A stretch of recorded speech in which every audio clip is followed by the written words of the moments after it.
So in college, I bought my first computer because I'm kind of technologically stupid, not because I am stupid, but I feel like it's more like I'm like a Tea Party patriot. Like I just refuse to educate myself, you know? Like I can learn, I just won't. So I had a computer and they gave us this email program called Eudora, which had something on it that I just thought was magnificent. It had the autofill, where you press someone the letter of their, the first letter of their name, and it would autofill for you, like every email program does now. I thought this was like magic. And when I first got into college, I had AOL Instant Messenger, and that was how I was keeping in touch with most of my friends from high school. And one of my friends, Sarah, who said she was going to be here tonight and then bailed, so boo for Sarah. Show her the video later. She and I used to engage in these like epic AOL Instant Messenger insult wars that were just like nonsense. We'd insult each other until we got bored, or we declared someone a winner, or whatever. And this one particular day, she insulted me and then she logged off. And I didn't have a chance to insult her back. So in the interest of speed, I opened up Eudora and I hit S and I hit enter. Just again, it wasn't about quality, it was just about getting this insult towards her somehow before she left her dorm room. And unfortunately, the name that popped up was not Sarah's. It was a professor of mine whose first name started with the letter S.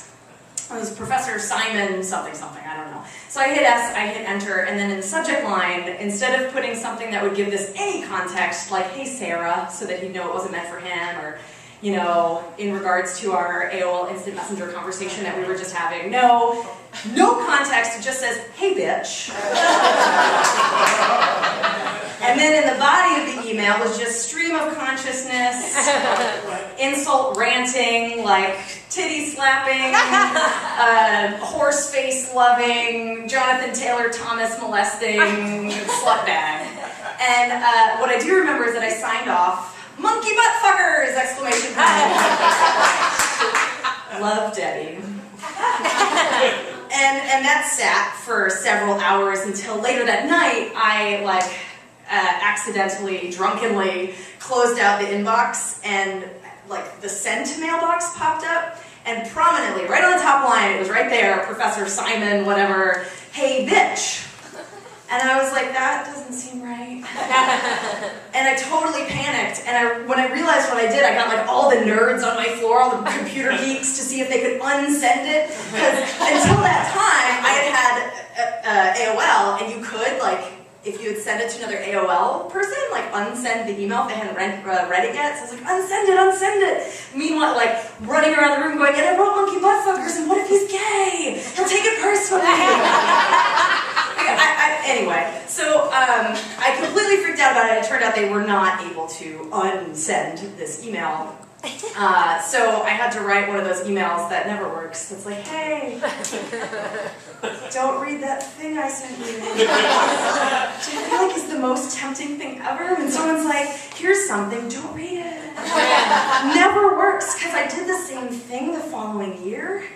And an email from a professor this time that was some weird fact about Greeks killing slaves, and I thought it was so funny, and I forwarded it to a friend, being like, this professor is such a weirdo, and by the way, here's this funky Jesus website.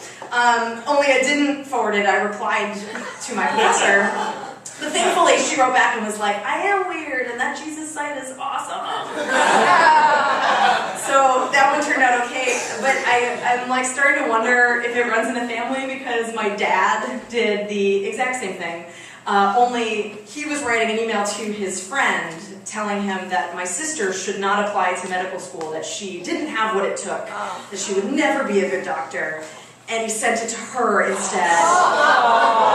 And then he wrote her an email that was like, hey, don't read the thing I wrote. Which of course didn't work, but hey, everybody makes mistakes.